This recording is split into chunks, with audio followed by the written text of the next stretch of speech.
ओम नमो भगवते वासुदेवाय नमः।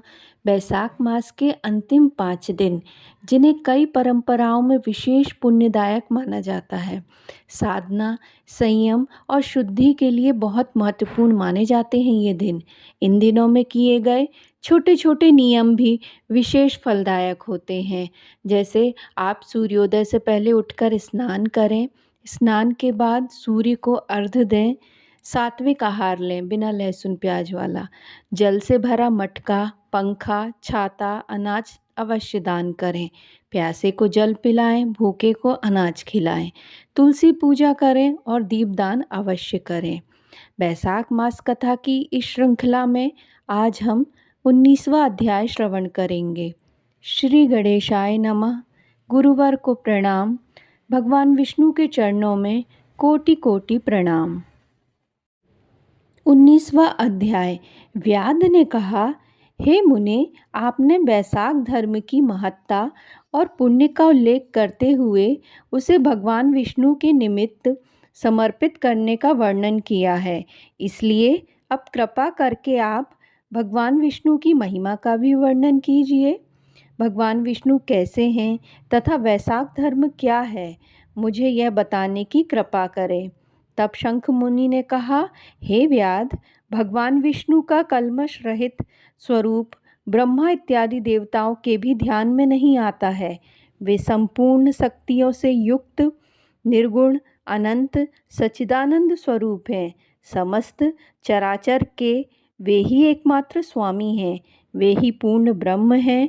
उनसे उत्पत्ति, स्थिति, संहार, आवृत्ति, नियम, प्रकाश, बंध, मोक्ष और वृत्ति होती है। वेद, स्मरण, पुराण, इतिहास, पंचरात्र और महाभारत भगवान के ही आत्मस्वरूप हैं। इनके द्वारा विष्णु भगवान को जाना जाता है।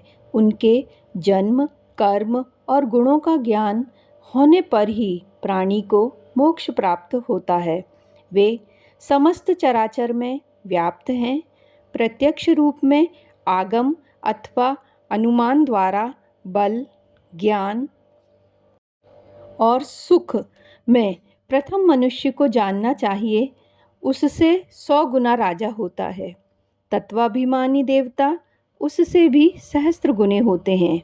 देवताओं से सप्तऋषि श्रेष्ठ होते हैं, सप्तऋषियों से अग्नि, अग्नि से सूर्य, सूर्य से बृहस्पति, बृहस्पति से वायु, वायु से इंद्र, इंद्र से पार्वती और पार्वती से जगत गुरु महादेव, उनसे बुद्धि देवी और बुद्धि से प्राण बलिष्ठ होते हैं। प्राण सबसे श्रेष्ठ हैं। यह समस्त जगत प्राणात्मक ही है, उसी से ओतप्रोत है तथा वेष्टित है। वह नील मेघ के समान प्रभायुक्त एवं सबका आधारभूत है। इसी को सूत्र कहते हैं।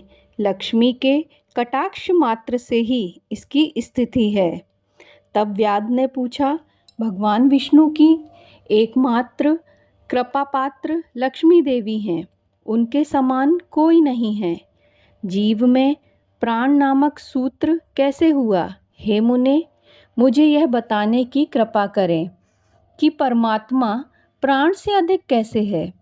शंख ने कहा, हे व्याध, प्राचीन काल में भगवान नारायण ने कमल योनि में ब्रह्मा आदि को रचकर सभी से यह कहा कि मैं ब्रह्मा को तुम्हारा राजा बनाऊंगा और तुम में जो सर्वश्रेष्ठ हो वह युवराज बने।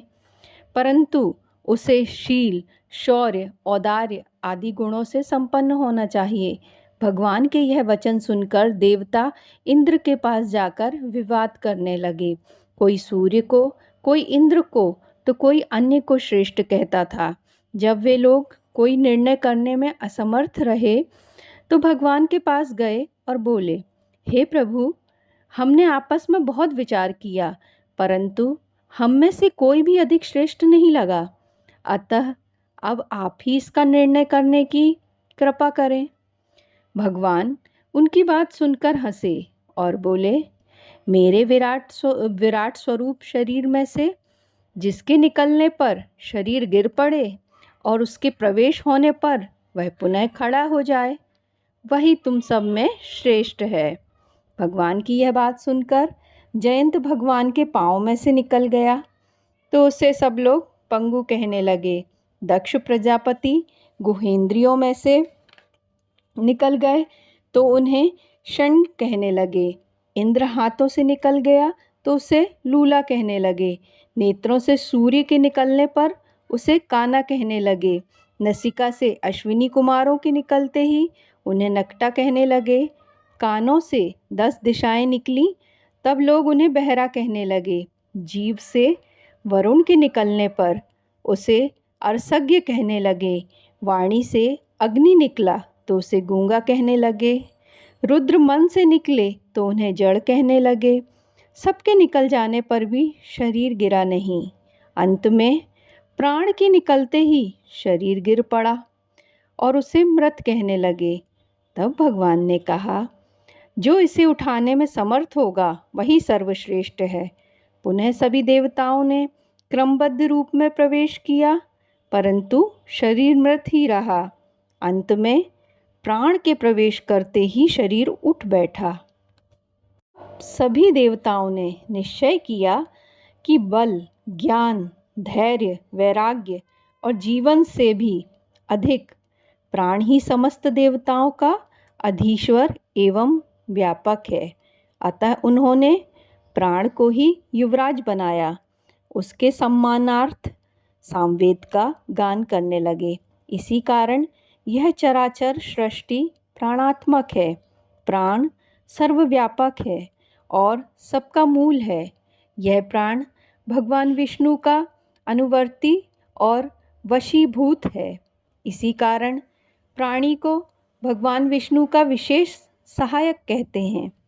भगवान विष्णु की इस महिमा को जानकर ही प्राणी शरीर को त्याग कर भगवान के समीप जाता है। शंख मुनि के इन वचनों को सुनकर उस व्याध ने पूछा, हे देव, आप प्राण की उस महिमा का वर्णन करें जो एक भी विदित नहीं है, जो कहीं भी विदित नहीं है। तब शंख मुनि बोले, एक समय प्राण भगवान का पूजन करने गंगा तट पर गया।